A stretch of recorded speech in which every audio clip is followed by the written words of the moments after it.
Olá, o meu nome é Natália Moreno, sou docente da Faculdade de Direito da Universidade de Coimbra e venho aqui a convite da Divisão de Coimbra da European Law Students Association, a quem eu agradeço e parabenizo publicamente por essa excelente iniciativa, apresentar algumas reflexões acerca de um eventual retorno do Estado interventor diante das inúmeras medidas econômicas adotadas por instituições públicas ao redor do mundo para fazer frente aos severos impactos gerados nos mercados pela pandemia. E inicio trazendo algumas notícias exemplificativas das discussões que já vêm sendo realizadas sobre a viragem do relacionamento do Estado com os mercados, bem como das estratégias já implementadas em Europa e nos Estados Unidos, como tabelamento de preços em França, proibição de despedimentos em Itália, país que recentemente também proibiu o exercício de atividades econômicas consideradas não essenciais, a submissão de hospitais privados a orientações e, porventura, gestão públicas em Espanha e em Irlanda, a cogitação pelos Estados Unidos da América de aquisição de participações societárias em empresas privadas consideradas estratégicas, bem como a aprovação pelo Congresso estadunidense de um pacote de 2 trilhões de dólares americanos, e por aí vai. As notícias não param de chegar no que concerne ao Reino Unido, à Alemanha, à União Europeia, ao nosso Estado português e, logicamente, essas notícias aqui trazidas, como eu disse, são meros exemplos do que vem se passando ao redor do mundo, razão pela qual eu deixo a indicação do Policy Tracker desenvolvido pelo Fundo Monetário Internacional, que indica as principais medidas adotadas por 193 estados nas dimensões econômica e social para enfrentar, para endereçar os impactos deletérios da pandemia. Os exemplos aqui apresentados já começam a indicar que há uma pluralidade de instrumentos, de mecanismos, de estratégias passíveis de serem adotados pelo Estado no seu relacionamento com o mercado, perante a economia. Com efeito, o Estado pode se apresentar na economia, intervir na economia, orientar a economia, incentivar a economia,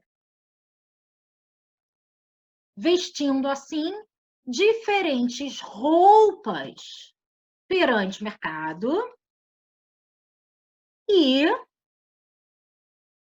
colocando-se no seu relacionamento com o mercado com um grau mais ou menos interventivo, podendo, num grau máximo de presença estadual no mercado, excluir determinadas atividades econômicas do exercício livre por parte das empresas. Hipótese em que o Estado passará a vestir uma roupa de operador econômico, de agente econômico.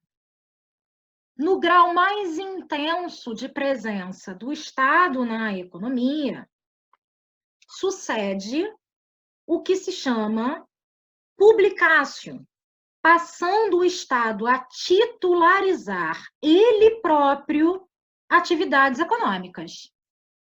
Atividades econômicas que poderá explorar pela via de órgãos da administração ou mais adequadamente e usualmente pela criação de empresas públicas para esse efeito, ou então delegando o exercício dessas atividades, cuja titularidade permanece pública, delegando o exercício dessas atividades a terceiros, inclusive privados, pela via, por exemplo, de contratos de concessão.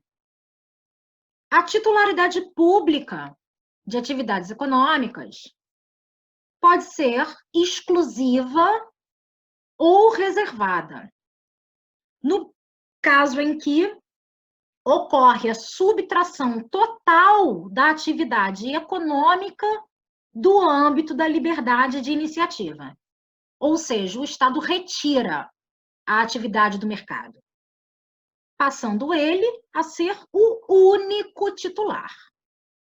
Mas a publicácio também pode ser parcial, ou seja, a titularidade da atividade econômica pode ser partilhada com a iniciativa privada, caso em que o Estado atua no mercado junto com as empresas privadas, ambos por direito próprio. A publicácio pode ter por objeto um setor econômico na sua integralidade, o que ocorreu, por exemplo, com grande parte dos denominados serviços públicos, ou só parcialmente, caso em que determinadas etapas da cadeia produtiva estão sujeitas à titularidade pública, enquanto outras não. Exemplo disso, que sucede em Portugal, nós retiramos do setor elétrico, em que as atividades de transporte e distribuição continuam na titularidade pública, enquanto as demais, como a produção, a comercialização e a agregação, estão abertas à iniciativa privada. Também, sob uma visão ampla de estratégias de atuação do Estado na economia, se colocam as nacionalizações. Casos em que uma empresa que era privada passará a ser controlada total ou maioritariamente pelo Estado. No contexto da pandemia, foram amplamente divulgadas pela imprensa nacionalizações de hospitais privados em Espanha e Irlanda. Mas não se tratam de próprias aquisições societárias, nem de titularidade por parte dos respectivos estados, senão de um provisório face ao extraordinário cenário de calamidade pública, poder de gestão estadual centralizada de empresas e atividades privadas, sem suceder verdadeiras perdas de titularidade, de patrimônio. Em Portugal, no âmbito do estado de emergência, também estão previstas requisições administrativas e civis, casos em que adquire o Estado o poder de convocar, de dispor, de administrar bens e serviços de titularidade privada, mas de modo precário e temporário. O que, embora se aproxime à primeira vista das lógicas da publicácio e das nacionalizações, com elas não se confundem, porque a essência e o conteúdo das requisições administrativas e civis muito se afastam da retirada de atividades econômicas do mercado, da titularidade em sentido próprio dessas atividades pelo Estado ou de efetivas expropriações de controle societário que sucedem em nacionalizações. Coisa diversa, e aí sim, é a medida que vem sendo estudada e ponderada quanto à TAP. Aí vem sendo cogitada a possibilidade de nacionalização da companhia. Hipótese em que, e se vier a se concretizar, teríamos verdadeiramente o Estado a atuar enquanto agente econômico, operador econômico, no setor do transporte aéreo. Ele seria o dono da empresa, adquirindo posições totais ou então maioritárias de controle societário da TAP. Isso é permitido? É. Mesmo no âmbito da União Europeia, mesmo atualmente? É, continua a ser. O Tratado de Funcionamento da União é neutro relativamente à propriedade, tanto de bens quanto de serviços. O que se impõe, isso sim, é o exercício pelo Estado, quando ele concorre com a iniciativa privada no mercado, o exercício pelo Estado de atividades econômicas nos mesmos termos, nos mesmos patamares aplicados ao setor privado. Mas mesmo aqui, há exceções. Há exceções, nomeadamente no âmbito dos serviços de interesse geral, econômicos e não econômicos. Então, contemporaneamente, embora seja pouco usual o Estado vestir a roupa de operador econômico, essa opção não está excluída. O Estado ainda pode adotar a estratégia de presença fortíssima e intensa no mercado. Num outro grau, um grau mais intermédio, nós temos o Estado interventor. Estado interventor que, diferentemente do operador, está posicionado externamente ao mercado. Quer dizer, aqui o Estado não veste a roupa de agente econômico. Ele atua na sua própria pele, na sua pele exclusiva de entidade soberana, impondo limites externos, mais ou menos intensos, totais ou parciais, gerais ou pontuais, à liberdade de iniciativa e de gestão empresarial. O Estado interventor, num grau mais intenso, pode se apresentar como um Estado planificador. Pode estipular, para determinados setores considerados essenciais, ou transversalmente para todos os setores, metas quantitativas de produção, investimentos mínimos, proibições ou limitações à exportação, parâmetros para distribuição de matérias-primas por indústria ou por região, bem como parâmetros para distribuição de produtos e serviços. E por aí vai.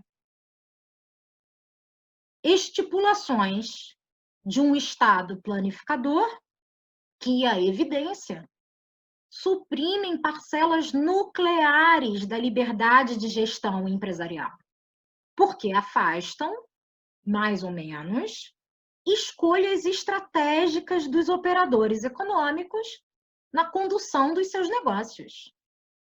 Também, assim, na proibição de exercício de determinadas atividades econômicas, em que sucede uma supressão total da liberdade empresarial e no controle e tabelamento de preços, já que os preços são instrumentos estratégicos de posicionamento das empresas no mercado e de prosseguimento de vantagens concorrenciais.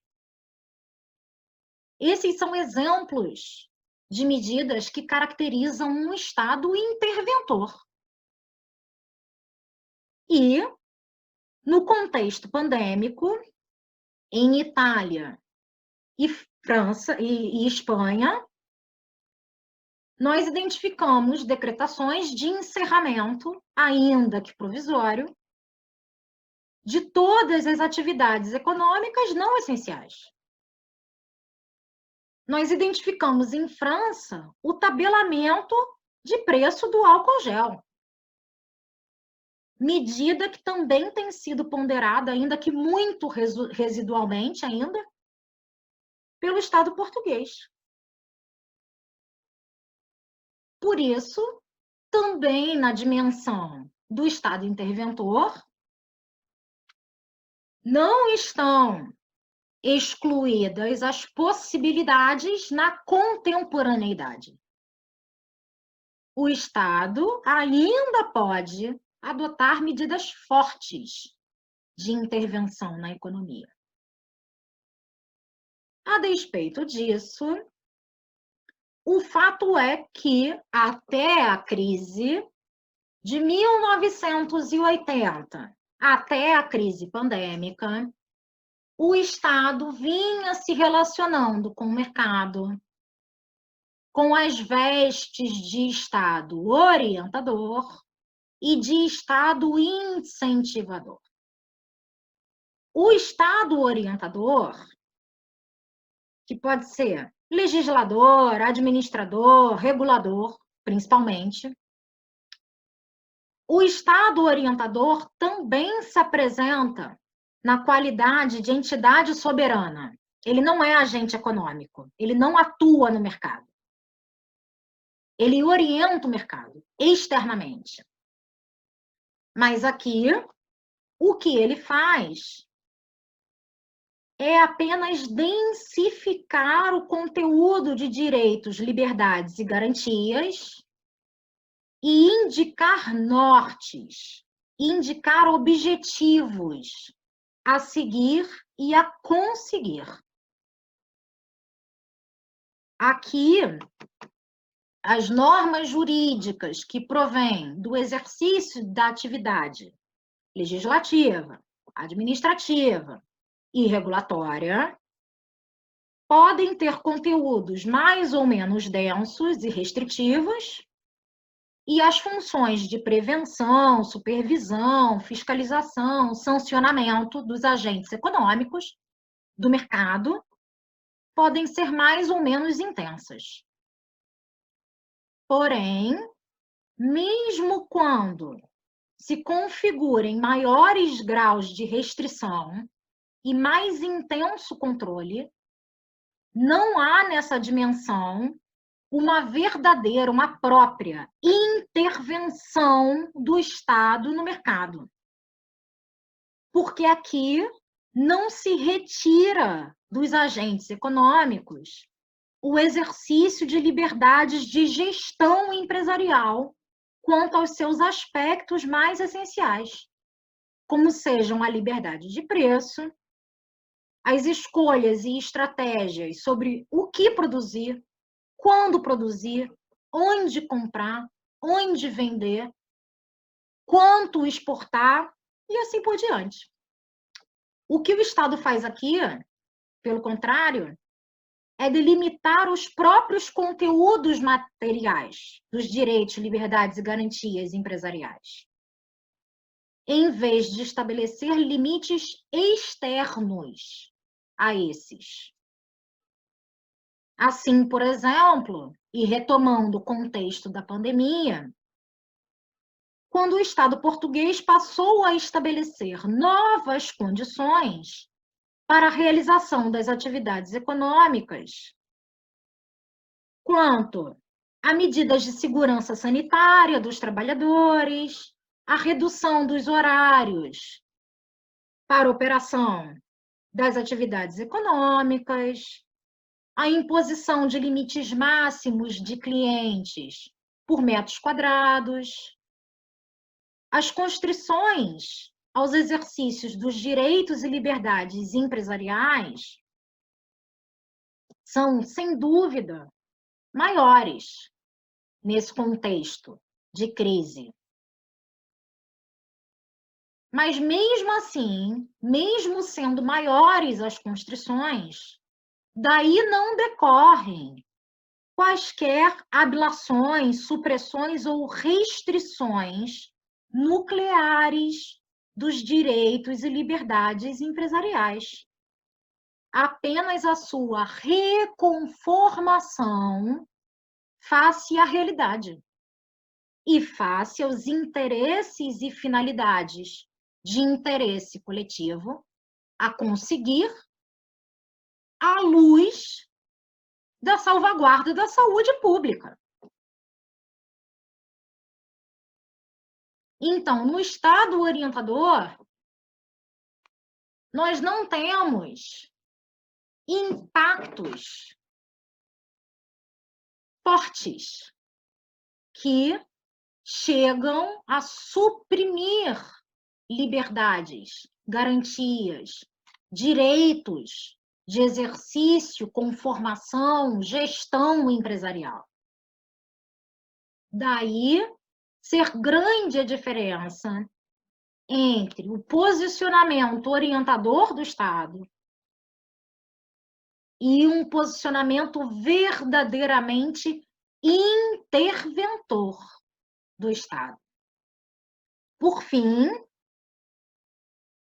embora não menos importante, nós temos o Estado incentivador, que é, por mim entendido, e seguindo a doutora Suzana Tavares da Silva, sob uma noção ampla, que engloba variados instrumentos de estímulo às atuações de base privada, diversos meios de fomento, de auxílios do Estado.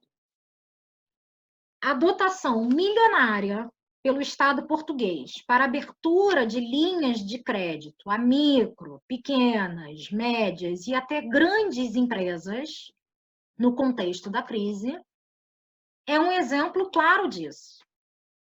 Anotando-se aqui também a inédita ativação pela União Europeia da Escape Clause, flexibilizando as estritas regras do Pacto de Estabilidade e Crescimento Europeu. Então, no contexto pandêmico, nós vimos os estados vêm convocando um arsenal imenso e bastante variado para endereçar cada uma das expressões, cada um dos efeitos negativos da pandemia, indo desde graus soft até graus intermédios mais intensos, até graus extremamente constritores.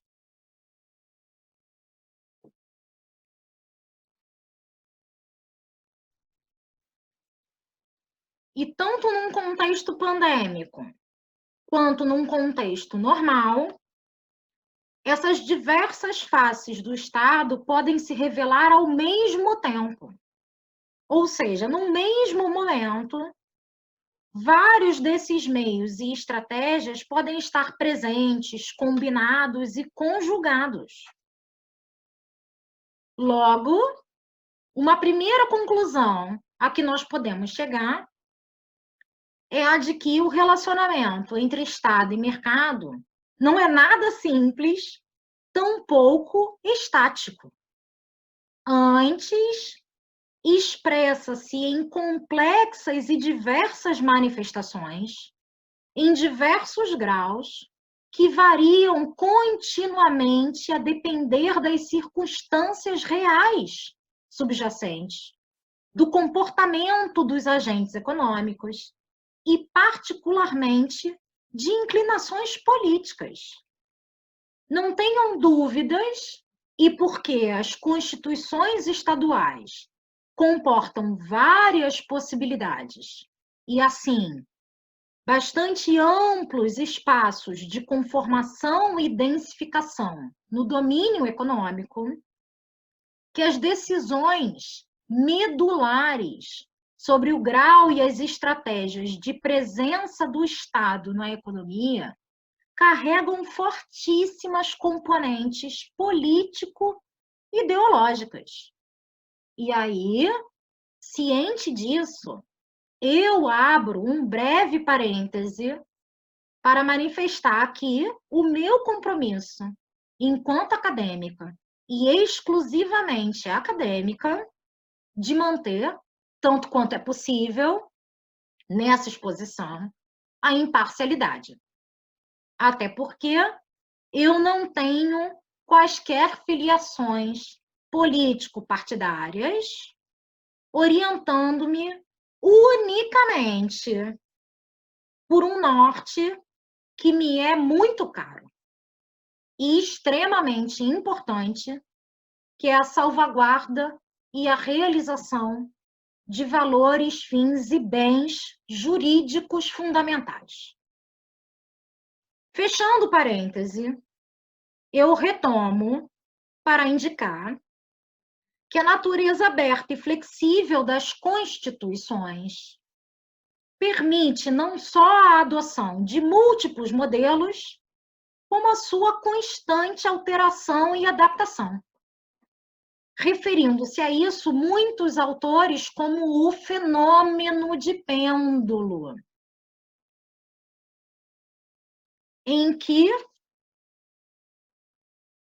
a presença do Estado na economia pode, uma hora, estar mais para a esquerda, pode, noutra hora, estar mais para o centro, pode estar mais para a direita, e retomando as diversas posições possíveis e assim flutuando consoante a flutuação política e ideológica em determinados momentos históricos. Essa natureza pendular demonstra a ampla possibilidade, e no meu entender é mais do que uma possibilidade, é um verdadeiro dever que o Estado tem de realizar a substituição funcional de medidas para alcançar os objetivos coletivos. Substituição funcional essa que deve estar sempre orientada pelo princípio da proporcionalidade, nomeadamente na dimensão da necessidade, bem como por análises constantes da realidade para a aferição da efetividade das medidas em vigor e para a prospecção da efetividade das medidas cogitadas, referindo-se a isso como a arte de muddling through, de ir se adaptando consoante as mudanças da realidade. Então, é um dever do Estado, em cada momento histórico, diante dos resultados apresentados pelo mercado, diante dos resultados apresentados pelas suas próprias medidas de presença na economia, diante das tendências e dos comportamentos dos agentes econômicos, é um dever do Estado ir adaptando as medidas e estratégias já adotadas e ir realizando a substituição funcional dessas estratégias, desses instrumentos, desses mecanismos para a consecução e realização dos interesses públicos. Mas o fato é que,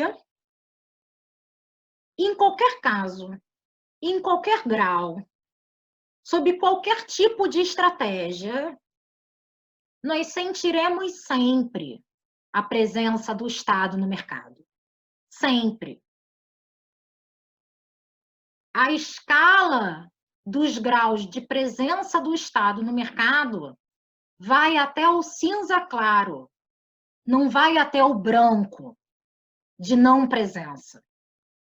Por quê? Em qualquer caso, o Estado é garantidor dos pressupostos de estabelecimento e de funcionamento do mercado, como sejam a propriedade privada, a liberdade de iniciativa, o sistema monetário, cambial, financeiro, a segurança e execuibilidade dos contratos e assim por diante. E além de ser garantidor desses pressupostos do mercado,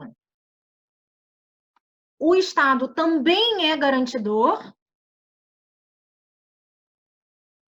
da realização e concretização de valores e bens jurídicos fundamentais pelo mercado. Como, aliás, bem anota o senhor doutor Pedro Gonçalves. Daí a soma uma hipótese de trabalho que eu venho desenvolvendo há algum tempo, de que a relação entre Estado e mercado é uma relação mutualista, em que há, na essência, positivos e benéficos resultados a decorrerem do concurso sinérgico dessas instituições sociais, ao menos em tese. E por que em tese? Porque, embora os pressupostos de estabelecimento e funcionamento do mercado sejam de fato garantidos pelo Estado, a recíproca não é verdadeira. O mercado não tem, na prática, concretizado e realizado valores e bens jurídicos fundamentais. E é aqui que reside o problema. Alguns dos motivos e algumas propostas de endereçamento dessa questão eu vou abordar, mas não agora. Porque eu quero, antes disso, voltar ao cenário da crise pandêmica para indicar preliminarmente que a mobilização do arsenal que foi colocado por Estados e União Europeia nesse contexto é de natureza e de magnitude inéditas. Inéditas. E por que é que os Estados e a União o fizeram? Por que é que a intervenção de instituições públicas nesse contexto é essencial? Bom, há vários caminhos de resposta. O primeiro, que é acessível a qualquer pessoa, é curto, simples e objetivo. Porque se não houvesse intervenções do Estado, da União, milhões de pessoas iriam morrer de fome. E, junto da crise de saúde pública, seriam desencadeadas e aprofundadas crises humanitárias gravíssimas, como nós começamos a ver em Índia. O segundo caminho de resposta, que tem um acento mais econômico, é mais facilmente explicado com uma metáfora. Vamos lá. Vamos imaginar que o mercado, com seus diversos setores de atividade, o de restauração, de bebidas, várias indústrias, os serviços, o comércio, o mercado é uma grande área florestal, uma grande floresta, ou um conjunto de várias áreas florestais. E surge, numa delas, um foco de incêndio. Ora, se não forem tomadas medidas conjugadas para tanto apagar o fogo, como para contê-lo, para impedir que ele se alastre, em pouco tempo, toda a floresta vai estar a arder. Em cenários de dificuldades econômicas setoriais, pontuais, digamos, de dificuldades econômicas ordinárias, esse controle, porque é dirigido a um único foco, é mais facilmente operável, podendo, inclusive, prescindir da presença, da intervenção do Estado. Ou seja, podendo ser feito pelos próprios agentes do mercado. A retomada da normalidade, a solução das crises setoriais e ordinárias não depende de uma necessária intervenção estadual. Porém, esse não é o caso quando, mesmo iniciado o fogo num único ponto da floresta, esse ponto seja tal que permita o alastramento do fogo para as outras áreas florestais. Ou seja, se o ponto for um ponto comum entre áreas florestais, não basta simplesmente um controle localizado, setorializado, demandando assim uma conjugação de esforços intensa, como nós vimos nos setores financeiros e na crise de 2007 e 2009, que atraiu a intervenção de diversos estados ao redor do mundo para solucioná-la. E embora o fogo tenha se iniciado em setores financeiros, pelo posicionamento desses setores, por eles serem transversais, comuns a outros setores econômicos,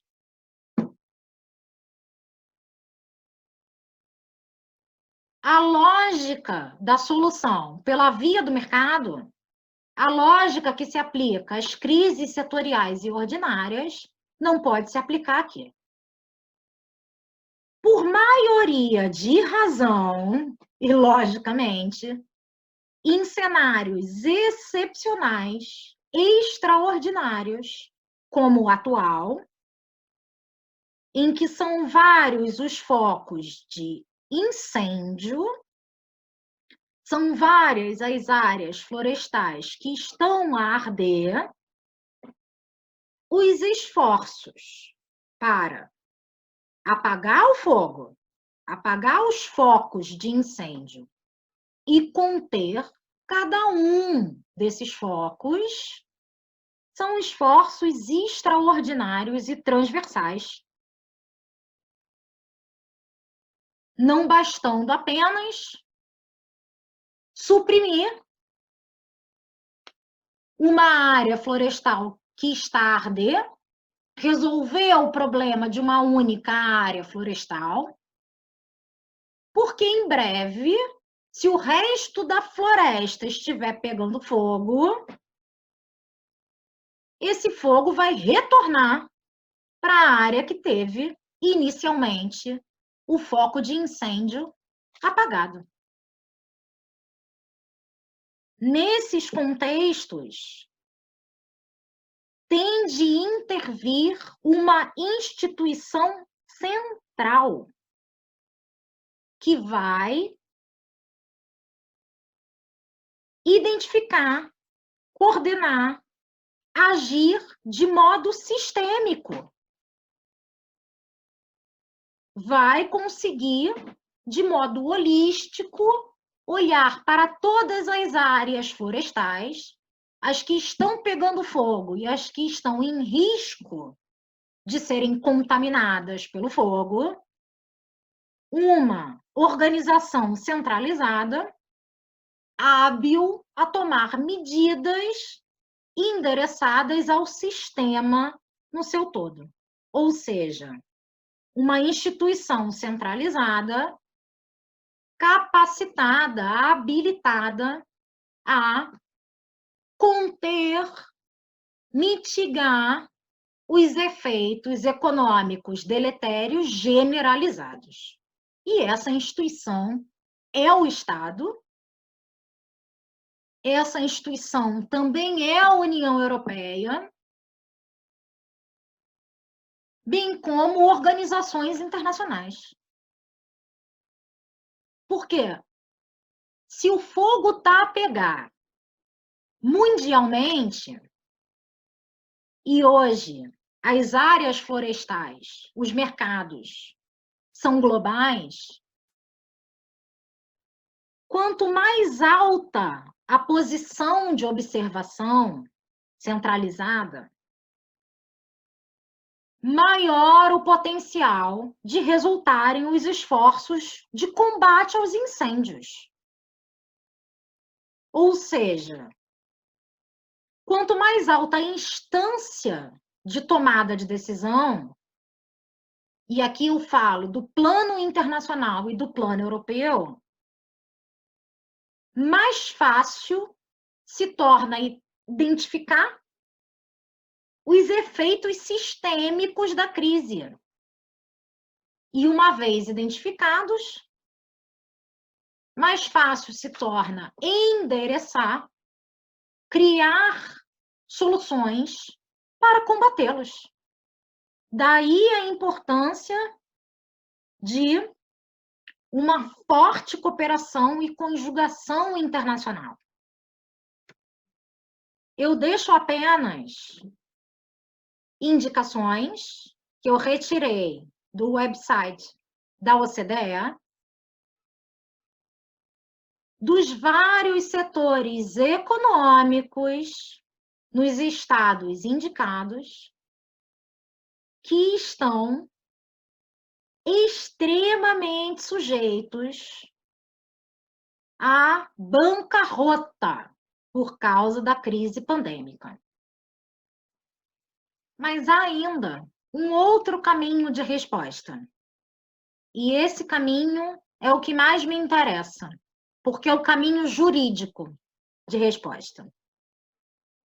Para percorrer esse caminho, teria de haver todo o desenvolvimento estrutural de análise do contexto de mercado, do conceito de mercado, das expressões contemporâneas do mercado e, em contrapartida, do papel do Estado na economia. É óbvio que não há tempo para realizar essas análises profundas e estruturais. Embora, nesse vídeo, eu tenha suprimido essas análises, o material de apoio à apresentação, que ficará disponível na minha página oficial, alocada no domínio da Faculdade de Direito da Universidade de Coimbra, indicará o link dessa apresentação. E na apresentação, há outros subsídios, há outros dados, há outras questões que são por mim desenvolvidas para construir o que eu passarei a expor de modo bastante sucinto. Responder à razão de ser das intervenções dos estados na economia operadas atualmente passa, num contexto de crise pandêmica, por cogitar a possibilidade de os mercados se autocurarem, se autorrestabelecerem, se autoequilibrarem pela sua própria mão invisível, pela lei natural da oferta e da procura. Nós podemos cogitar essa possibilidade, transcendendo o cenário de uma floresta que vai pegar fogo em questão de dias ou meses. Nós podemos transcender isso e cogitar a possibilidade de autocura dos mercados. Mas aí vem uma pergunta, que é uma pergunta fundamental. Em quanto tempo e a que custos? Porque um eventual retorno ao equilíbrio pode não apenas demorar, como ser sucessivamente obstado, perturbado por novos choques. Na sociedade de risco e de incerteza contemporânea, numa economia financeirizada, as crises são cíclicas e inevitáveis. Então, pensar num equilíbrio natural do mercado passa por refletir quanto à dimensão temporal. Quanto tempo vai demorar esse equilíbrio? E aí? Parafraseando Keynes, in the long run, we are all dead. E se demorar demais? Vai toda a gente morrer.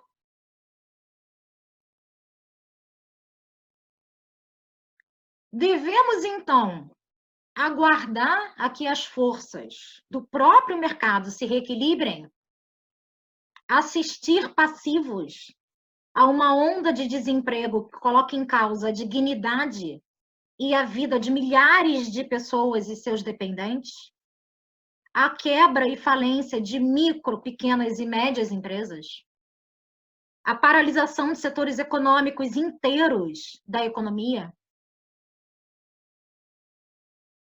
ao desabastecimento de bens e serviços essenciais, ou a um escalonamento incontrolável de preços que implique, na prática, um retorno ao domínio dos mais fortes e a guerra de todos contra todos em busca da sobrevivência, em concretização dos cenários pós-apocalípticos da ficção, devemos consentir que os operadores dos mercados financeiros, gaming the system, porque é isso que eles fazem, adotem livremente comportamentos oportunistas que levem à concentração sistemática e ainda maior do poder econômico e de mercado de companhias que já são dominantes, com um massivo buyout de empresas que viram despencar as suas ações em bolsa, como, aliás, vem sendo cogitado para a Disney pela Apple. Vem se cogitando a compra da Disney pela Apple.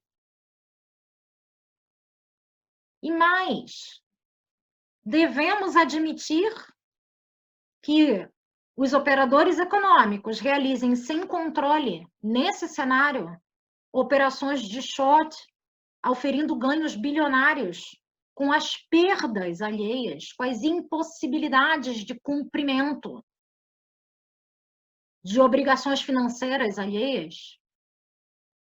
Não me parece que nós possamos assumir os riscos dos retrocessos civilizacionais e da corrosão aguda das bases da juridicidade e da socialidade que uma tal postura crédula na mão invisível do mercado poderia produzir. E é aqui, no meu entender,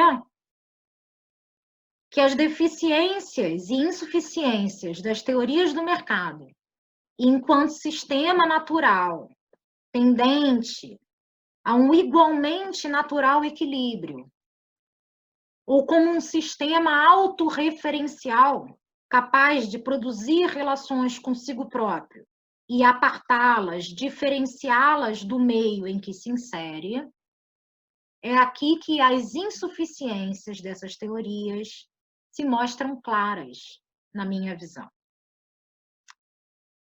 E é aqui também, e principalmente, que a importância do direito se apresenta. Porque, embora eu tenha avançado argumentos não jurídicos, e embora na apresentação eu recorra a inúmeros autores não juristas, a autores na área da economia, da sociologia, por exemplo, a minha análise pretende-se jurídica. E uma das bases centrais que eu, aliás, desenvolvo na minha tese de doutoramento é a de que o mercado é um bem jurídico, identificando na generalidade das constituições estaduais a sua consagração como tal. Assim, expressamente, como sucede na Constituição da República Portuguesa, nos seus artigos 80 e seguintes, ou consagração do mercado como bem jurídico implicitamente pelas constituições, com a proteção dos pressupostos essenciais ao seu funcionamento, como são os direitos de propriedade, de liberdade de iniciativa, os direitos laborais, os sistemas monetários. Assim, na qualidade de bem jurídico, o mercado deve ser protegido e salvaguardado, assegurando-se as bases e condições para o seu funcionamento e continuidade. É isso que justifica juridicamente não apenas as inúmeras medidas excepcionais a que ora assistimos no contexto pandêmico, mas todo o quadro jurídico e institucional que opera em cenários de normalidade, como a manutenção e garantia do sistema monetário, dos sistemas de créditos e pagamentos, a tutela da propriedade, a tutela dos contratos, a defesa da concorrência e por aí vai. Mas como bem jurídico,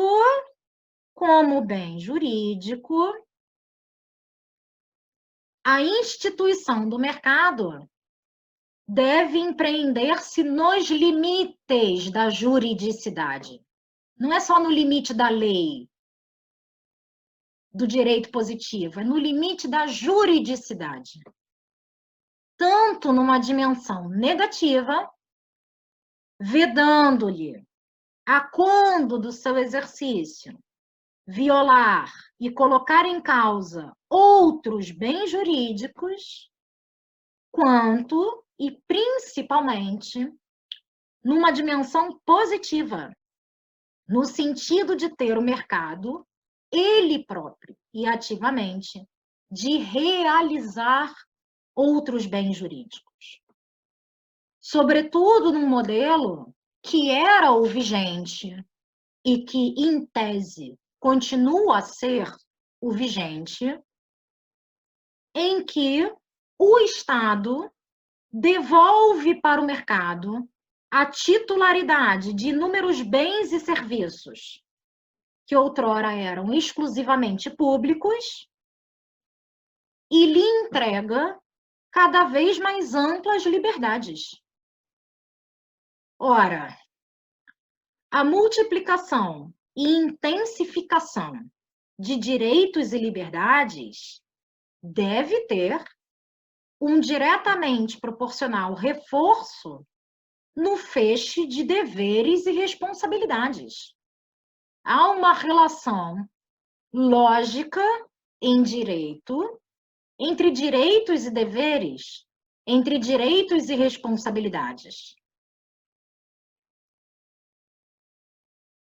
Como os meus alunos já ouviram tantas vezes, e jogando com o universo do Homem-Aranha, com grandes poderes, vem grandes responsabilidades. Não é só no universo do Homem-Aranha que isso se aplica. Também na lógica essencial do sistema jurídico, ao acréscimo de liberdades, de garantias e de direitos, dá-se a intensificação também no feixe de deveres e responsabilidades. A mim me parece, então, ser um imperativo jurídico e não meramente político-ideológico, deve ser o mercado orientado à consecução de resultados que superam a lógica exclusivamente econômica para realizar valores, interesses e bens jurídicos fundamentais e sensíveis. Dito de outro modo, até porque essa exposição é dirigida a alunos de graduação, e aqui correndo o risco de pecar por excesso de simplificação. Tal como nós falamos, e com bases já bem consolidadas na antijuridicidade do exercício abusivo de direitos e liberdades individuais, e em uma função social da propriedade, por exemplo, nós devemos, na realidade, também assentar e bem densificar juridicamente a proibição do exercício abusivo das liberdades empresariais e a função social do próprio mercado. Esta é a tal segunda dimensão mutualista, da relação mutualista entre Estado e mercado, que está a falhar. Mas é aqui que a crise pandêmica traz consigo uma excelente oportunidade. Porque não apenas revela as fragilidades do mercado e deixa descoberta a sua dependência relativamente à comunidade institucional e politicamente organizada, que é o Estado, como a crise cria condições muito favoráveis a que este último reposicione-se face ao mercado, encurtando as assimetrias que hoje existem entre eles. Porque no cenário da crise pandêmica, reduzem-se as margens e possibilidades de fuga das jurisdições estaduais que as grandes empresas realizam em cenários de normalidade. Porque no contexto da crise pandêmica, requerem-se aportes e injeções de recursos públicos e empresas. Criam-se imensas constrições à oferta e à demanda e inúmeros riscos. Mais que isso, verdadeiras incertezas quanto a um eventual restabelecimento da normalidade. Isso é game changer, abrindo, sim, uma janela para repactuação das relações entre o Estado e o mercado. Seria essa, na minha visão, a ocasião de, exercendo os seus deveres de proteger o mercado, o Estado estabelecer estratégias e mecanismos de recondução das atividades econômicas à consecução dos fins, interesses e bens sensíveis, protegidos pelo direito. Eu estou longe de ser economista ou idealizadora de política pública, mas não me parece absurdo cogitar, seja a fixação de condicionantes contratuais que concretizem tais finalidades e valores essenciais, como, por exemplo, a manutenção da empregabilidade de trabalhadores, para a concessão de empréstimos subsidiados. Também não me parece absurdo cogitar uma beneficiação prioritária das micro, pequenas e médias empresas ao acesso às linhas de crédito. Porque essas, obviamente, necessitam de mais aportes.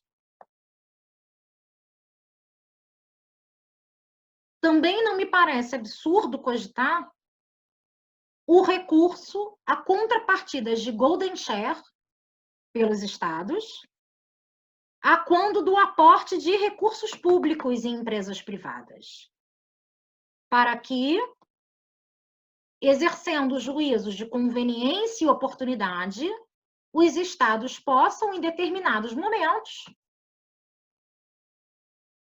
jogar a cartada da golden share e reorientar o exercício das atividades econômicas privadas. Esse é o momento de fazer isso, na minha visão. E isso tudo se opera nos quadros da juridicidade direcionado à realização do direito. O que não me parece adequado é a entrega de ajudas, auxílios, investimentos e créditos estatais de modo generalizado e incondicionado. Porque isso não apenas viabiliza que os agentes econômicos se aproveitem do melhor de dois mundos, como a perpetuação das falhas e deficiências estruturais de que padecem hoje os sistemas econômicos. O que eu quero com isso dizer é que não me parece legítimo mobilizar recursos públicos e, assim, socializar custos e perdas de empresas privadas sem garantias de salvaguarda do interesse coletivo, proporcionando que os agentes econômicos combinem estratégias de recuperação das suas perdas no mercado, por exemplo, aumentando o preço, despedindo trabalhadores em massa, e também possam se aproveitar de aportes públicos. Aí é efetivamente o melhor de dois mundos. E aí é o dinheiro público que está a ser usado sem assegurar a realização de bens jurídicos fundamentais.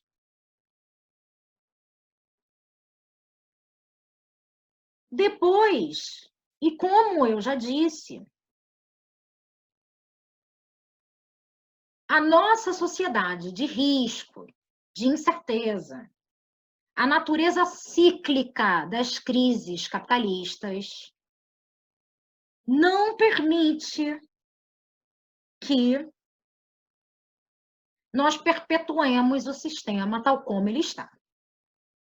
Porque tal como é operado hoje o sistema econômico, em fases de normalidade e de bonança, os ganhos gerados pelo mercado são capturados por poucos. Mas em momentos de crise e dificuldades, as perdas são socializadas. Mesmo sob o ponto de vista estritamente econômico, esse é um desvio grave nas condições de funcionamento do mercado. De captura de benefícios às custas da externalização negativa das atividades econômicas que impacte a coletividade.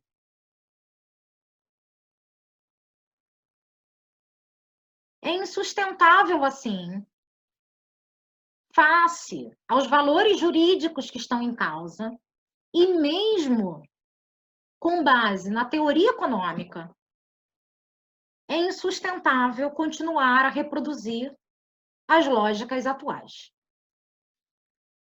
Mas isso significa, e aí eu começo a responder a pergunta, que é o tema da palestra.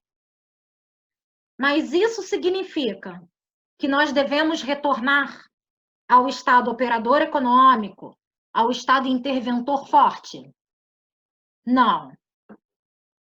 Não me parece que um retorno generalizado e duradouro do Estado atuante, do Estado interventor na economia, seja desejável. Na realidade, no meu entender, eu acho que sequer seria honesto da nossa parte esperar isso do Estado. Por quê? Desde logo, pela factualidade de os orçamentos públicos estarem cada vez mais constritos.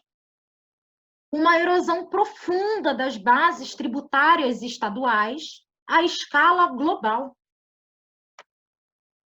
Qualquer análise séria e responsável do papel do Estado na economia, na minha visão, não pode transcender esse fenômeno para avançar a reassunção de plurimas funções estaduais, sem considerar que, de um lado, são limitados os meios à escala nacional para combater com efetividade a evasão tributária.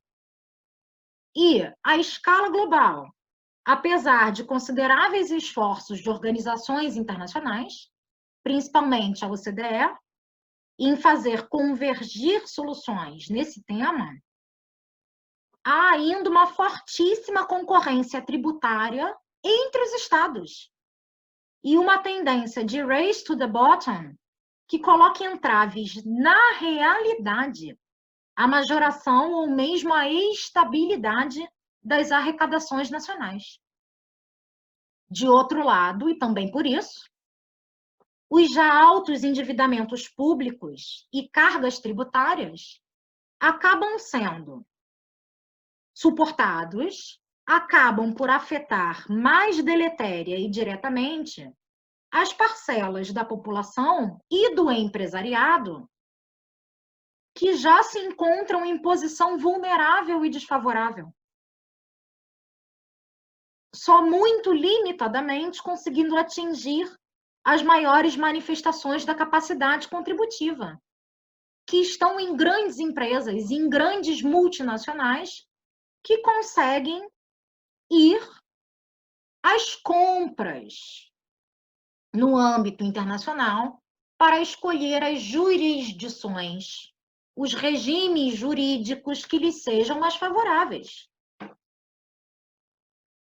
Portanto, os encargos públicos e os negativos impactos das dívidas públicas não são socializados equitativamente. Não são. A modificação desse cenário depende de um pacto global que está ainda longe de ser alcançado. Nós podemos esperar e torcer para que a pandemia acabe por impulsionar a cooperação e o compromisso partilhado dos Estados, no endereçamento não apenas desse, como de outros problemas que são estruturalmente transnacionais, como os conexionados com o meio ambiente, os mercados financeiros, as migrações forçadas. Mas também pode resultar da crise pandêmica o inverso, com o acirramento de nacionalismos e de lógicas circunstancialistas de curto prazo que arrastarão esses problemas. Porque, sendo eles de natureza estrutural e de ordem internacional, só podem ser resolvidos a partir de medidas concertadas de médio e longo prazo pelos Estados. O fato é que, trabalhando com os dados presentes, ninguém sabe o que vai acontecer depois da crise, trabalhando com os dados presentes, não há, para um horizonte perspectivável, regimes e arquiteturas jurídico-financeiros e jurídico-tributários para fazer frente às constrições orçamentárias estaduais. Assim, e como o dinheiro público não cai do céu, nem brota do solo, a solução não pode ser, na minha visão, aumentar de modo substancial a despesa pública. A solução não pode passar pela assunção maior de atividades por parte do Estado que impliquem o aporte de recursos que já estão limitadíssimos. Porque isso demandaria majoração da carga tributária, a significar um estrangulamento ainda maior das capacidades econômicas dos contribuintes, que já estão em posição desfavorável, e ou culminaria no aumento da dívida pública, produzindo consequências análogas na prática. Diante disso, parece-me que nós temos de trabalhar com um paradigma real de grande escassez de recursos públicos.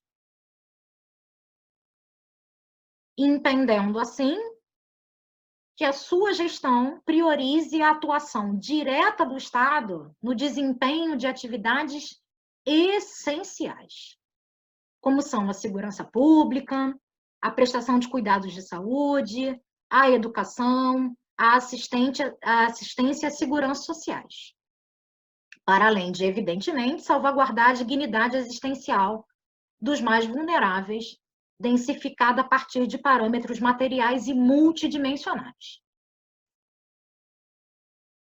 Esse é o núcleo dos deveres estaduais.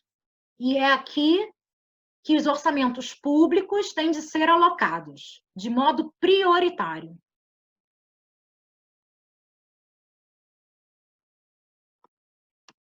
Mas, além disso,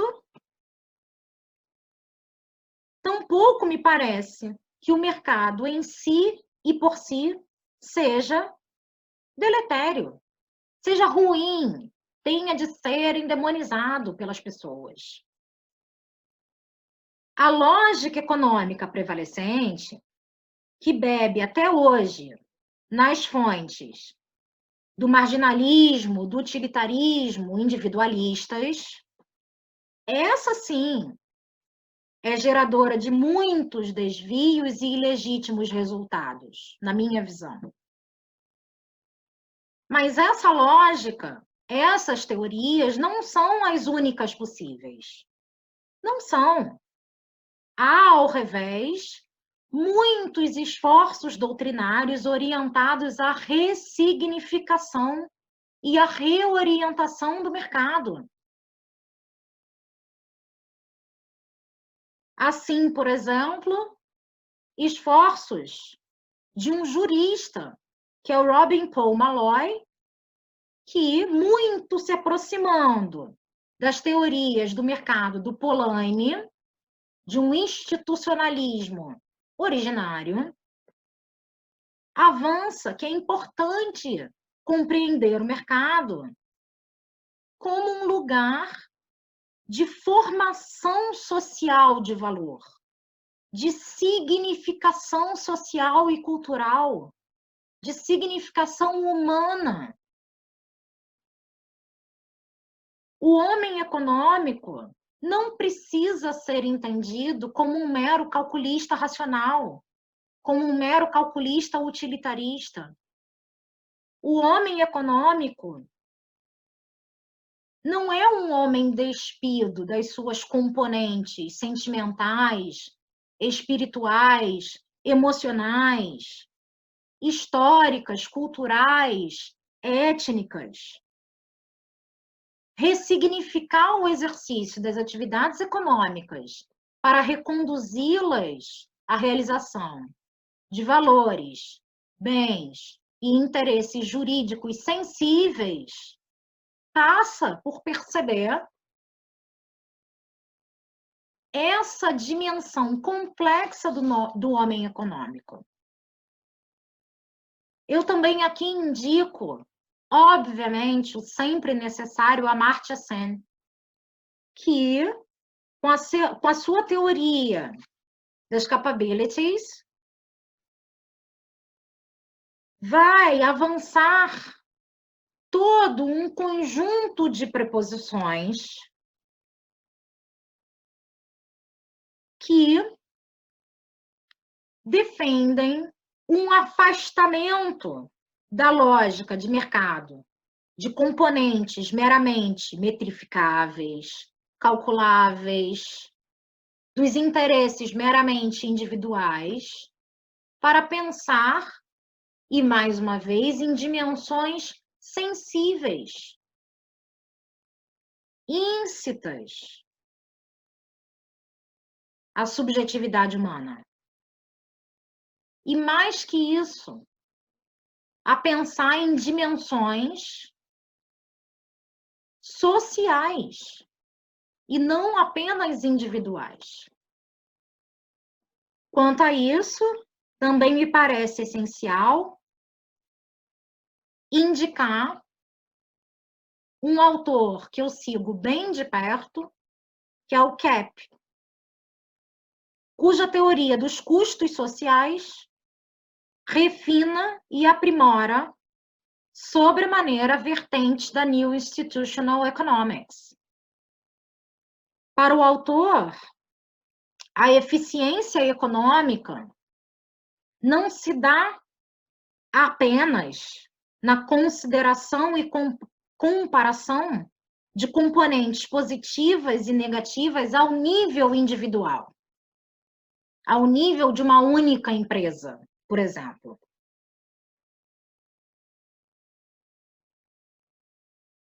Devem também considerar uma ampla variedade de deseconomias, de cada vez maiores riscos, de incertezas típicos da contemporaneidade que extravasam a mera dimensão individual,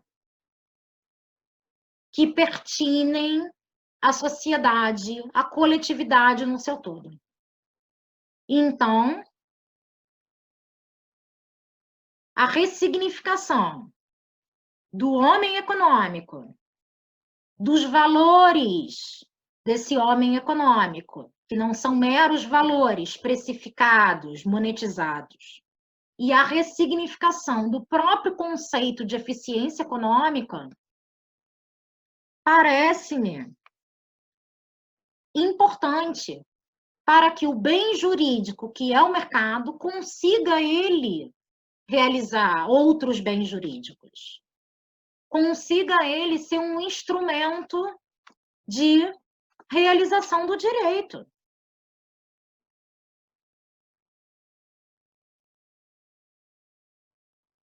Mas até aqui, e eu vou nos meus minutos finais, vou encerrando, até aqui eu só tenho falado do Estado e do mercado, e do relacionamento entre essas duas instituições, deixando de lado uma componente essencial, uma variável fundamental dessa equação, que é a sociedade civil. Nós, o coletivo, a sociedade. E a sociedade civil também precisa reposicionar-se, no sentido de assumirmos nós o exercício de nossas faculdades, se não deveres, enquanto homem político, social e econômico. Sobretudo porque, na pós-modernidade, ou na hipermodernidade, ou na alta modernidade, independentemente do nome que se chame a circunstância contemporânea, sobretudo porque, nos contextos atuais, há uma erosão cada vez maior do paradigma do Estado como cérebro ou espírito da sociedade. As expressões da contemporaneidade, da hipermodernidade, das descontinuidades que vêm operando, sobretudo após 1960, impactam de modo direto as bases institucionais e simbólicas do Estado. Reduzem a sua expressão simbólica. E, bem assim, a confiança nessa instituição. Por isso, compreender a sociedade civil como parte necessária dos relacionamentos interinstitucionais que nós analisamos entre Estado e mercado, e como peça-chave dos essenciais esforços de ressignificação e de reorientação do mercado, me parece fundamental. Nós temos um papel fundamental a cumprir. Se por um período inicial a sociedade civil posicionava-se como uma mera súdita do Estado, e nas últimas décadas ela vem se apresentando como uma mera consumidora passiva do mercado, parece-me que devamos todos, enquanto sociedade civil, passar a reconhecer-nos como agentes ativos e propulsionadores de mudanças, havendo não apenas meios e mecanismos inúmeros a viabilizar uma tal viragem, como o acesso instantâneo por meio digital a milhões de pessoas, como também já alguns indicativos nesse sentido, algumas tendências nesse sentido, como a intensificação de lógicas cooperativas, de ONGs, de manifestações de economia colaborativa e de compartilhamento. A convocação da sociedade civil como agente econômico e agente de regulação, agente orientador do mercado, já era em 1998 indicada pelo Cunningham, Grabowski e o Sinclair, na sua pirâmide 3D da Smart Regulation, como fundamental para a efetividade de todo o sistema regulatório. A terceira face da sociedade civil, combinada com a regulação estadual e combinada com a autorregulação pelo mercado. E de que modo que a sociedade civil pode operar enquanto agente econômico, pode operar enquanto agente regulador? Bom, nós temos e já desenvolvendo-se lógicas de economia horizontalizada, democratizada e participativa, como as Energy Communities, as comunidades de cidadãos para energia, que foram consagradas no quarto pacote europeu para o setor da eletricidade, por exemplo, as hortas comunitárias e todos os sistemas de poolings de bens privados, que na verdade são compartilhados, peer-to-peer, sem uma intermediação de uma grande empresa digital, todas essas lógicas são concretizadoras disso. Ademais, a sociedade civil, como agente regulador, tem diversos mecanismos à sua disposição. Pode pautar as suas escolhas consumidoras, consumeristas, para orientar o comportamento de agentes empresariais. Voting with their money, como se fala em geral.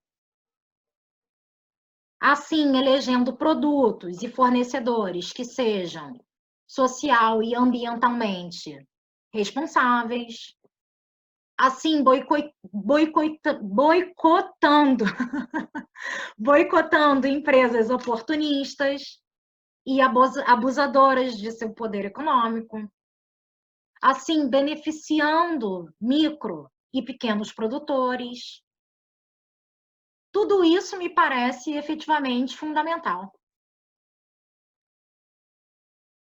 A reativação do senso coletivo, da solidariedade, da responsabilidade social ocasionada pela crise pandêmica pode bem ser a última injeção de ânimo, a última peça do quebra-cabeça que faltava em direção a um novo paradigma, a um novo sistema, a uma repactuação das relações entre Estado e mercado, mas não apenas, a uma repactuação das relações entre Estado, mercado e sociedade civil.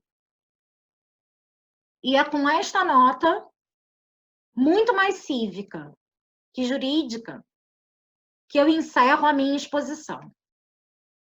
Agradecendo pela paciência, dos auditores que continuam firmes e fortes e disponibilizando com gosto meu e-mail para quem quiser encaminhar questões, sugestões, comentários e contra-argumentos.